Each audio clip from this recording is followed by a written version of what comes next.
খাজা বাবা যে রাজা, চিস্তিয়া তরিকার রাজা, তাহলে খাজা বাবা রাজা হইল কিভাবে? প্রশ্ন আদি কথা যাই হয়েছে ভালো হয়েছে, মানে অল্পের মধ্যে চমৎকার হয়েছে। কিন্তু আমি চিন্তা করতেছি আমি বাকি রাতটা ধাক্কাইয়া পার করব কিভাবে। পীরানের পীর দস্তগীর বড় পীর আব্দুল কাদির জিলানী রাহমাতুল্লাহ আলাইহি একজন মাদারজাত আল্লাহর ওলি। ওনার জীবনী দেওয়া হয়েছে জহির পাগলাকে। অতি চমৎকার ভাবে, অত্যন্ত সুন্দর ভাবে উনি গান করলেন। একটু বেশি হয়ে গেছে ইকুটা, হ্যালো একটু কমবে। এবং গরিবের নেওয়াজ, গরিবের বন্ধু খাজা মাইনুদ্দিন চিশতি রাহমাতুল্লাহ আলাই, উনিও আল্লাহর ওলি, উনিও মাদারজাত ওলি। মায়ের গর্ভ থেকেই যারা আল্লাহর ওলি হয়ে আসছে। এক হলো সাধনা কর্মের বিনিময়ে আল্লাহর ওলি হইতে হয়, অনেক সাধনার পর সে ওলির দপ্তরে ওলির খাতায় নাম লিখেন। এবং আরেক হলো আল্লাহ পাকের তরফ থেকেই সে আল্লাহর ওলি হয়ে দুনিয়াতে এসেছে। দুজনই মাদারজাত আল্লাহর ওলি। আল্লাহর ওলিদের জীবনী নিয়ে গান করার জন্য বলেছেন এবং কথা বলার জন্য বলেছেন। আসলে ওনারা এত বড় মাপের আল্লাহর ওলি, তাদের বিষয়ে কি বলবো। নাদান নালায়েক মানুষ আমরা। এক একজন লেখক, এক একজন রাইটার তাদের মতো করে ভিন্ন ভিন্ন মতে ওনারা অনেক কিছু লিখেছে, কারণ এটা ইতিহাস। এগুলো অনেক প্রাচীর কথা, অনেক আগে থেকে মানুষ ভক্তরা শুনতে শুনতে শুনতে শুনতে এক একজন লেখক এক একভাবে প্রচার প্রকাশ করেছে। অসংখ্য বই, অসংখ্য জীবনী পড়লে অনেক মতের ভিন্নতা দেখা যায়। কিন্তু তবু চেষ্টা করব আমি যতদূর জানি, কারণ জানা বুঝার কোনো শেষ নেই বাবা। আমার উস্তাদ বাউল সাধক শ্রী সুনীল কর্মকার, উনি টঙ্গীতে, টঙ্গীর পাশে আবদুল্লাপুরের সাথে একটা বড় দরবার আছে, খাজা বাবার অনুষ্ঠান হয়। আমার মনে হয় আমার উস্তাদ প্রায় 11 থেকে 12 বছর ওইখানে খাজা বাবার জীবনী গান করেছে। একই পালার উপরে খাজা বাবা এবং বড় পীর সাহেবের জীবনী হয়েছে। একই পালা 11 বছর 12 বছর পর্যন্ত গাওয়ার পরেও আসলে আল্লাহর ওলিদের জীবনী কখনো বলে শেষ করা যায় না। তবু একজন যিনি উপস্থাপনা করেছেন উনি বলেছেন, ভাই এবং বোন আপনারা একটু উপর থেকে প্রশ্ন করবেন যাতে আমরা একটু বুঝতে পারি, কারণ এখানে অসংখ্য শিল্পীরা এই পালা করেছে এবং এই এলাকার মানুষ এই পালা সম্বন্ধে ভালো বোঝে। ছোট মানুষ, আমি কি বলবো, আমি কিছুই জানি না, কিছুই বুঝি না। তবু চেষ্টা করব যতদূর জানি সঠিকটা বোঝানোর জন্য, বলার জন্য। কারণ আল্লাহর ওলির জীবনী তো আর বানিয়ে বলা সম্ভব না। আল্লাহর ওলিরা মহান, আল্লাহর ওলিরা সত্যবাদী, সত্যের পক্ষে ছিলেন, সত্যের জন্য জীবন উৎসর্গ করেছেন। তো সেই জায়গা থেকে আমার খাজা বাবার যে সিঁড়ি, উনি যে এসেছেন আমার নবী তরু থেকেই, ওই মূল ঘর যেখান থেকে কিভাবে আসলেন, কি প্রেমের মহব্বতে কত দূর আসলেন, সেখান থেকে কবি জালালউদ্দিন সাহেবের একটি কালাম দিয়ে আমার পালাগান শুরু করব। আশা করি আপনাদের ভালো লাগবে। ধন্যবাদ সবাইকে।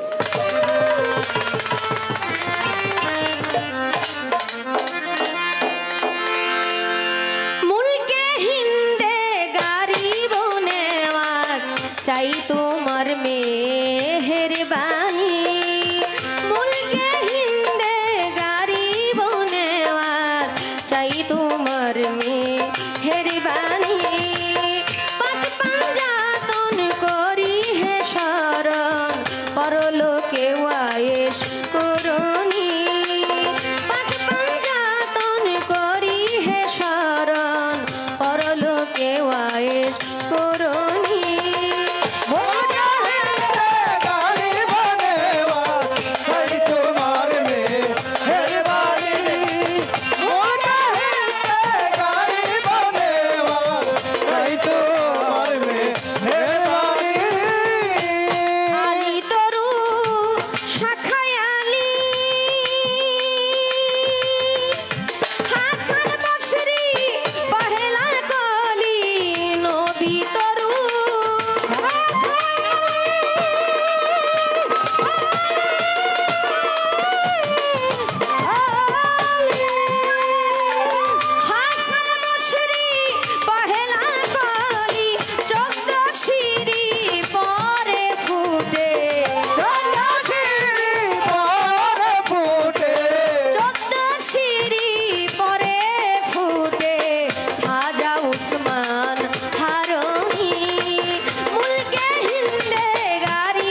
শেষ করনি।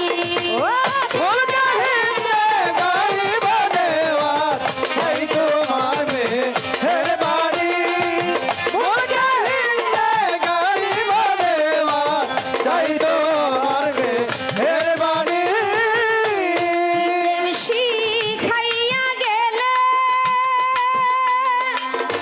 এক ধ্যানে জীবন নিলে কি প্রেম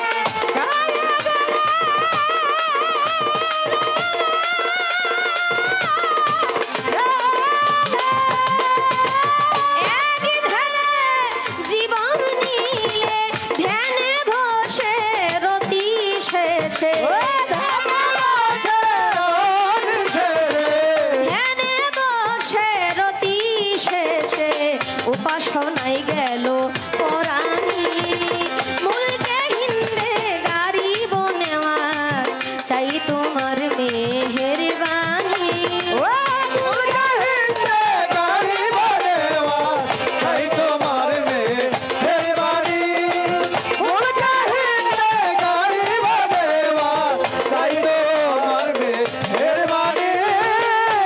গাহিতে কাদের গান বাগদাদে গেল কত প্রাণ গাহিতে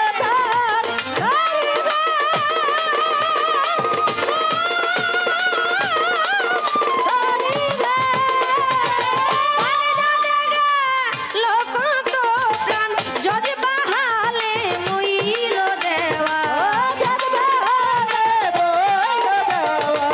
জজ বাহালে মইল দেওয়ান শেখ মোহাম্মদ ইস্পাহানি মুলকে হিন্দে গাড়ি বনেওয়ার চাই তোমার মেহেরবানি।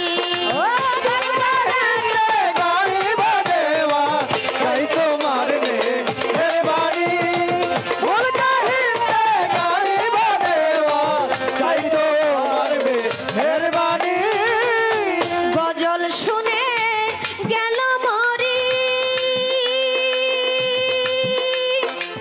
কুতুবউদ্দিন বখতিয়ারি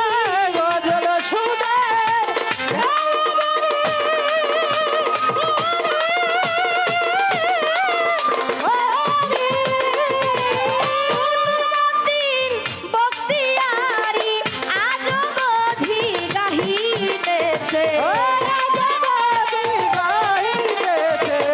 আজ অবধি গাহিতেছে ফেরেশতা সব আসমানি মুলকে হিন্দে গাড়ি বনেওয়ার চাই তোমার মেহেরবানি।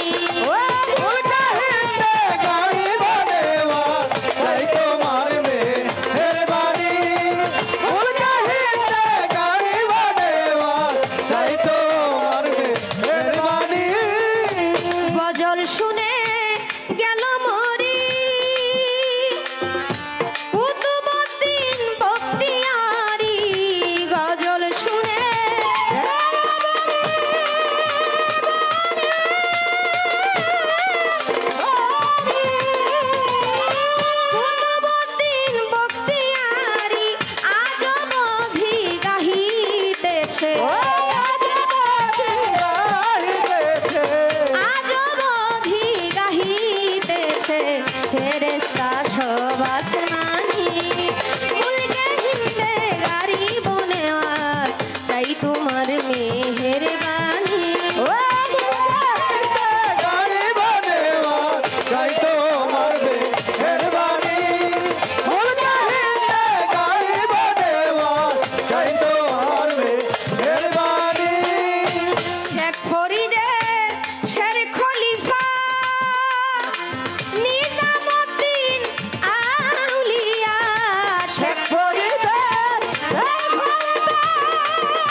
কুতুবউদ্দিন হিন্দে সুলতান গাউসুল আজম দয়াবান আমাকে অত্যন্ত চমৎকারভাবে গুরুত্বপূর্ণভাবে একটি প্রশ্ন করেছে। তার আগে একটু বলতে চাই, আমরা যে আলোচনা করি বা করব এগুলো আপনাদের জানা, এরপরও অনেক পুরাতন জিনিস যদি হঠাৎ করে সামনে আসে এই জিনিসের মূল্যায়নটা একটু ভালো লাগে। সবসময় একটা জিনিস এক ডিজাইন পরলে ভালো লাগে না, মাঝে মধ্যে একটু ওলট পালট করতে হয়। কিছু সময় দেখবেন অনেক লং জামা খুব চলছে মার্কেটে, হঠাৎ করে লং জামা কিছুদিন চলার পর আবার শর্ট চলে আসে, মানে এটা মার্কেটিং এর একটা বিষয়। ঠিক তেমনি ভাবে কিছু কথা যেগুলো সত্যি এগুলো অতীতে ছিল, এগুলো অনেকদিন যাবৎ বলা হয় না, ওই কথাগুলো হঠাৎ করে সামনে আনলে মনে হয় কথাগুলো মনে হয় নতুন। আসলে কথা নতুন না, কথা পুরাতন, কিন্তু এগুলো গুছায় সামনের দিকে আনতে হলে একটু নতুন লাগে, নতুনত্ব লাগে। কারণ একটা মানুষের কথা বলার ধরন একরকম, ভিন্ন ভিন্ন মানুষের কথা বলার ধরন ভিন্ন রকম। একই কথা ভিন্ন ভিন্নভাবে বলা যায়, সুন্দর করে বলা যায়। এখন এই যে অস্থিরতা, এই যে পরিবর্তন, এই পরিবর্তনটা খাজা বাবার মা বুঝতে পারেন প্রথম থেকেই। কারণ ওই মা সন্তানকে গর্ভে নেওয়ার সাথে সাথেই প্রতি মাসে ভিন্ন ভিন্ন রকম ভাবে স্বপ্নে দেখতে থাকে। তাকে মহিষী নারীরা এসে বলতে থাকে যে আপনার গর্ভে যিনি আছেন সে একজন আল্লাহর ওলি, তাকে খুব হেফাজতে রাখবেন, সাবধানে রাখবেন। মাকে সতর্ক করে যায়, মাকে সতর্ক করে যায় এবং একজন আল্লাহর ওলি যে তার গর্ভে আছে এই সুস্বাগতম তাকে দিয়ে যায়। এই সময় মায়ের গর্ভে থেকে একটা আওয়াজ আসে যে ঘরের ভিতরে কেমন যেন একটা জিকিরের আওয়াজ হয়, যে গর্ভের ভিতরে বাবা, খাজা বাবার যিনি বাবা,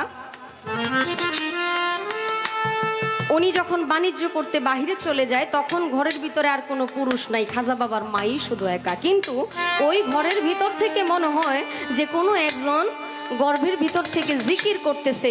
প্রতিবেশীরা কানাঘোষা করতে থাকে যে এই ঘরে তো কোনো পুরুষ মানুষ থাকার কথা না, যদি পুরুষ মানুষ না থাকবে রাত্রের বেলা পুরুষের কণ্ঠ পাওয়া যায় কেন? মানুষ যখন কানাঘোষাও শুরু করতে থাকলেন, শুরু হয়ে গেল, তখন বাবার কাছে এই কথাটা বলতে থাকলেন যে দেখেন আপনি যখন বাণিজ্য করতে চলে যান তখন আমার গর্ভ থেকে যে আওয়াজ হয়, জিকির হয়, এটা আমি বুঝতে পারি, কিন্তু প্রতিবেশী তো এটা মন্দ সমালোচনা করতেছে। খাজা বাবার বাবা বললেন তুমি একটু নীরব থাকো, মালিককে স্মরণ করো, অবশ্যই আল্লাহ পাকের তরফ থেকে উত্তম ফয়সালা করবে, তোমার গর্ভে অবশ্যই আল্লাহওয়ালা ব্যক্তি আছেন। সুবহানাল্লাহ। সেই খাজা বাবা যে আল্লাহর ওলি, মায়ের গর্ভ থেকেই সেটা মা বুঝতে পারেন। এবং ছোট সময় একদিন, আচ্ছা আমি যে কথা বলতেছি এইভাবে আপনাদের কি কষ্ট হইতেছে বাবারা ভাইরা? আচ্ছা আচ্ছা, আলহামদুলিল্লাহ, অনেক খুশি হইলাম। অলির জীবনী নিয়ে কথা বলতেছি, যদিও আমি নাদান নালায়েক মানুষ, আপনাদের সামনে কথা বলতেছি, কিন্তু আপনারা যে বলতেছেন ভালো লাগতেছে, এটাই কিন্তু আমার জন্য অনেক বড় পাওয়া। খাজা বাবা যখন অনেক ছোট বালক অবস্থায় উনি ওনার বাবার সাথে একদিন ঈদের নামাজে শরীক হবে যাচ্ছে, এই সময় রাস্তার পাশে দেখে এক বালক বসে আছে। এই বালক বসে থাকা অবস্থায় বালকটার মন খারাপ, শরীরের মধ্যে জীর্ণ শীর্ণ এক পুরাতন কাপড় পরে রাস্তার পাশে বসে আছে। খাজা বাবা যখন রাস্তা দিয়ে যায় বাচ্চাকে জিজ্ঞেস করে কি ব্যাপার, তুমি এখানে এভাবে দাঁড়ায় আছো কেন, বসে আছো কেন, তোমার মন খারাপ কেন? ওই বালক বলল আমার তো বাবা মা কেউ নাই, আজকে তো ঈদের দিন, সবাই নতুন জামা পরেছে, কত আনন্দ উল্লাস করতেছে, কত কিছু খাচ্ছে, অথচ আমি এমন এক কপাল পোড়া, আমার ভাগ্যে কিছুই নেই। এই কথা শোনার সঙ্গে সঙ্গে খাজা বাবার মনে এক দয়ার সৃষ্টি হলো, আহা আমার বাবা আছে বিধায় আজকে আমাকে নতুন জামা কিনে দিয়েছে, এই বাচ্চার তো কেহ নাই, আমি কেন ওই বাচ্চাকে সহযোগিতা করতে পারি না? এই বাচ্চাকে নিয়ে গেল বাড়িতে, আমার খাজা বাবার গায়ে যে সুন্দর নতুন পোশাক ছিল সেই পোশাক দিয়ে ওই বাচ্চাকে পরায় দিল, আর ওই বাচ্চার গায়ে যে পুরান জামা ছিল ওইটা পরে নিল খাজা বাবা। সুবহানাল্লাহ। বাবা বাড়িতে আইসা দেখে ছেলের অবস্থা এরকম, ছেলেরে দেখছে একরকম, হয়ে গেছে আরেক রকম। যদিও প্রথমে একটু মন খারাপ করেছে, জিজ্ঞেস করলো, তোমার মঈনুদ্দি তোমার অবস্থা এমন কেন? বললো, বাবা এই বাচ্চাটাকে আমি আমার জামা দিয়ে দিয়েছি, কারণ তার কোনো বাবা নেই, তার গার্জিয়ান বলতে কিছু নাই। আমার খুব মায়া লাগলো, আজকে আনন্দের দিন, ঈদ মানে আনন্দ, কিন্তু এই বাচ্চার মুখে কোনো আনন্দ ছিল না। আমার নতুন পোশাক দিয়ে দিলে যদি সে আনন্দিত হয়, তাহলে আমি কেন তাকে একটু আনন্দ দিতে পারি না? খাজা বাবার বাবা এই কথা শোনার সঙ্গে সঙ্গেই সে আনন্দে আত্মহারা হয়ে বলল, বাবারে তুমিই তো দয়ার সাগর, এর জন্যই কিন্তু খাজা বাবার নাম গরিবের নেওয়াজ, গরিবের বন্ধু। আমার কথা এখানে না, মালিক আপনার ভালো করুক, আমি আপনার জন্য দোয়া করি। খাজা বাবা যে রাজা, চিস্তিয়া তরিকার রাজা, তাহলে খাজা বাবা রাজা হইল কিভাবে? খাজা বাবা রাজা হইল, আসলে সন্তান জন্ম দিলে অনেক সময় বাবার চাইতে সন্তান কিন্তু প্রতিষ্ঠিত হয়ে যায়, অনেক সময় হয় না? হয় নাকি? বাবা সারা জীবন অনেক পরিশ্রম করছে, মানুষের বাড়ি গৃহস্থী কাজ করছে, কামলা দিছে, কিন্তু ছেলে অনেক ভালো প্রতিষ্ঠিত হয়ে সরকারি চাকরিজীবী হয়েছে। ওই ছেলের পরিচয়ে এই বাবাকে মানুষ চিনতেছে, হচ্ছে না এরকম সুযোগ্য পুত্র? আবার অনেক পুত্র আছে যারা সমাজের মধ্যে তার বাবার মাথাকে নিচু করে ফেলে তার অপকর্মের মাধ্যমে। খাজা বাবা চিস্তিয়া তরিকার রাজা হলেন এই কারণেই, বাবাজান উনি ভারতবর্ষে এত হিন্দুদেরকে মুসলমান বানাইছেন, এত এত মুসলমান, লক্ষ লক্ষ মুসলমান বানাইছেন, শুধু ইসলাম মানে ইসলাম প্রচার করেছেন। সনাতন ধর্মের যারা আছেন তাদেরকে ইসলামের দাওয়াত দিয়ে ইসলামের প্রচার করছে। আমার এই গানের মধ্যে কিন্তু তার জবাব হয়ে গেছে, আমি কিন্তু গানেই জবাব দিয়ে দিতে পারতাম, আমি বলে দিতে পারতাম যে গানে আমার উত্তর হয়ে গেছে, কিন্তু আমি সেটা বললাম না, কারণ আমি মুখে এই কারণেই বলতেছি, খাজা বাবা হলো হিন্দের সুলতান। সুলতান অর্থ বাদশাহ, রাজা। সুলতান অর্থ বাদশাহ। উনি হলেন এই চিস্তিয়া তরিকার রাজা, কারণ ওনার মাধ্যমে এই চিস্তিয়া তরিকাটা প্রচার এবং প্রসার হয়েছে বেশি। প্রচার প্রসার হওয়ার কারণে উনি চিস্তিয়া তরিকার রাজা হয়েছে, কারণ প্রচারেই প্রচার হওয়ার জন্য। এই যে আপনি বললেন খাজা খোয়াজ খিজির, উনি হইলেন প্রতিষ্ঠাতা। প্রতিষ্ঠাতা হলেও প্রতিষ্ঠাতার দায়িত্ব যেটা করার দরকার ছিল, সেই দায়িত্ব উনি গোপনত্ব প্রকাশ করেছে, মানে গোপনীয়তা রেখেছে। কিন্তু খাজা বাবার কাছে দয়াল নবীর রওজা থেকে সরাসরি দায়িত্ব আসছে যে তুমি চলে যাও, তুমি চলে যাও আজমিরে। ওই আজমিরে যাওয়ার সঙ্গে সঙ্গেই তুমি ওখানে ইসলামের দাওয়াত দিতে থাকো। খাজা উসমান হারুনি ছিল খাজা বাবার পীর, খাজা বাবার পীরের সাথেই ওই নবীজির রওজাতে গিয়েছিলেন, কিন্তু খাজা বাবা বলেছিল আমি তো আজমির শরীফ মানে চিনি না, হিন্দুস্থান আমি চিনি না, আমি হিন্দুস্থানে কিভাবে যাব? তখন উনি চোখ বন্ধ করলেন, আল্লাহ পাকের তরফ থেকে একটা ফল আসলেন ওনার কাছে। কোনো বই প্রমাণ করে, কোনো জীবনী প্রমাণ করে একটা আপেল ছিল, আবার অনেকেই বলে এটা একটা ডালিম ছিল। ওই ডালিমের মধ্যে সমস্ত হিন্দুস্থানের, ভারতবর্ষের ম্যাপ ছিল ওই ফলের মধ্যে। উনি ওই হিন্দুস্থানে যায় ইসলাম প্রচার করে হিন্দুদের মধ্যে ইসলামের দাওয়াত দিয়ে মুসলমান বানায় তিনি চিস্তিয়া তরিকার রাজা হয়ে গেলেন। আশা করি আপনার প্রশ্নের জবাব সঠিক মীমাংসা দেওয়ার চেষ্টা করেছি। মঈনুদ্দিন হিন্দে সুলতান, গাউসুল আজম হয় দয়াবান।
কেউ আয়েশ করনি।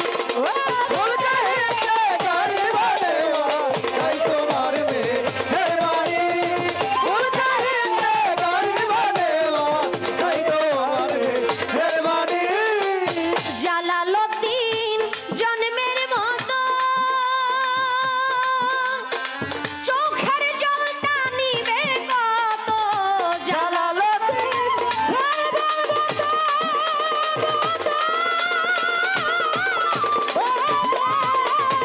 চোখের জলটা নিবে কত, দিলে দরদ মনে আশা, দিলে দরদ মনে আশা, ব্যাকুলতায় ছট ফটানি। উল্টে হিন্দে গাড়ি বনে আমার, চাই তোমার মেহেরবানি। পাক পাঞ্জাতন করি হে শরম, পরলোকে আয়েশ করনি। উল্টে হিন্দে গাড়ি বনে আমার, চাই তোমার মেহেরবানি। পাক পাঞ্জাতন করি হে শরম, পরলোকে আয়েশ করনি। উল্টে হিন্দে গাড়ি বনে আমার, চাই তোমার মেহেরবানি।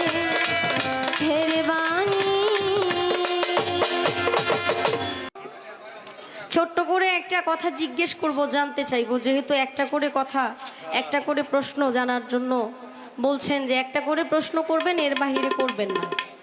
এর বাহিরে দুই চারটা প্রশ্ন হইলে কথার সময়টা তো একটু বেশি হয়। আর আমরা বিচ্ছেদ প্রিয় মানুষ, বিচ্ছেদের সময় হয়ে গেলে বিচ্ছেদ না গাইলে আমাদের একটু কষ্ট হয়। তো অবশ্যই আমরা সেই পর্যায়ে যাব। তার আগে ছোট্ট করে একটা বিষয় জানতে চাইব। পিরানের পীর দস্তগীর বড় পীর আব্দুল কাদের জিলানী রহমতুল্লাহ আলাই, উনি আল্লাহর ওলি, নিঃসন্দেহে ঈমানের সাথে বিশ্বাস করি। বড় পীর সাহেব যখন 14 থেকে 15 বছর বয়স, তখন মা জননী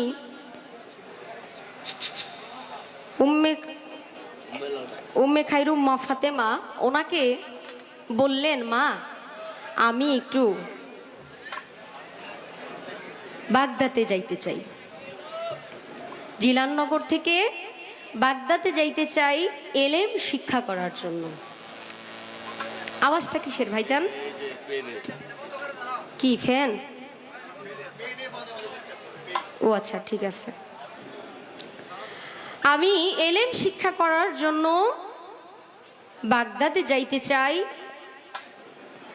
বড় পীর সাহেবের যে বাড়ি ছিল, ওই বাড়ির উপরে যে ছাদ ছিল, ওই ছাদ থেকে উনি দূর থেকে দেখতে পারলেন যে একটা কাফেলা আসতেছে, কাফেলাটা বাগদাদে যাবে। ওই কাফেলার মধ্যে অনেকেই ছিলেন। বড় পীর সাহেব যখন ওনার মাকে এই কথা বললেন, তখন বড় পীর সাহেবের মা দ্বিতীয়বার চিন্তা না করে সন্তানকে অনুমতি দিলেন যে তুমি যাও, তোমার জন্য দোয়া রইল। তখন বড় পীর সাহেবের মা খুবই বৃদ্ধ, কারণ বড় পীর আব্দুল কাদের জিলানী রহমতুল্লাহ আলাইহের জীবনী প্রমাণ করেন ওনার আব্বা আবু সালেম মুসা জঙ্গি এবং মা উম্মে খাইরুম মা ফাতেমা যখন একদম বৃদ্ধ বয়সে চলে যায়, 65 থেকে 70 বছর, তখন বড় পীর সাহেব দুনিয়াতে আসে। তারা আশাই ছেড়ে দিয়েছিল যে দুনিয়াতে আর সন্তানের মুখ দেখতে পারবে না, কিন্তু তারা অসন্তুষ্ট ছিল না, আল্লাহর প্রতি শুকরিয়াই ছিল।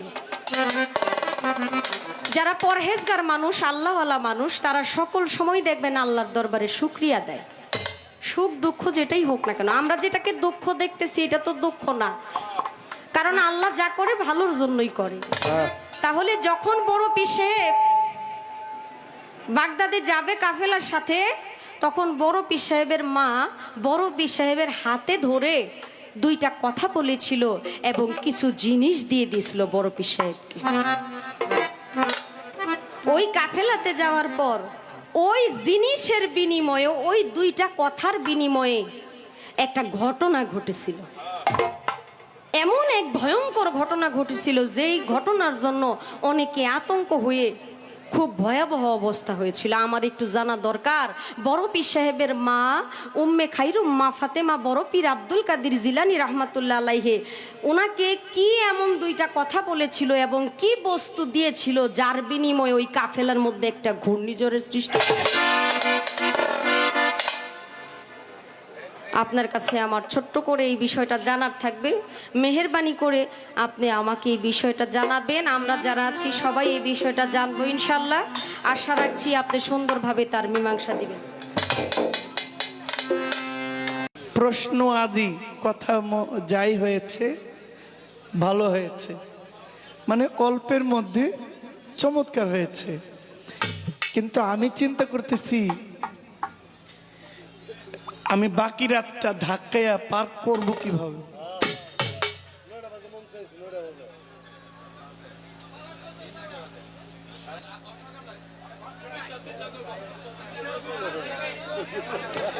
এখন যেহেতু পালাটা শেষ হয়ে গেছে, সমাপ্ত হয়ে গেছে, এখন আপনারা চাইতেছেন গান। বড় পীরের মা বড় পীরকে দুইটা জিনিস দিয়েছিল, দুইটি দোয়া দিয়েছিল। বড় পীরের মা বড় পীরকে বলেছেন, তুমি মিথ্যার আশ্রয় নিও না, সর্বদা সত্যের উপরে নিজেকে ধরে রেখো। কিছু স্বর্ণ মুদ্রা দিয়েছিল। যে কাফেলাটা এসেছিল, বড় পীরের মা জানতো না যে এটা একটা ডাকাত দলের কাফেলা।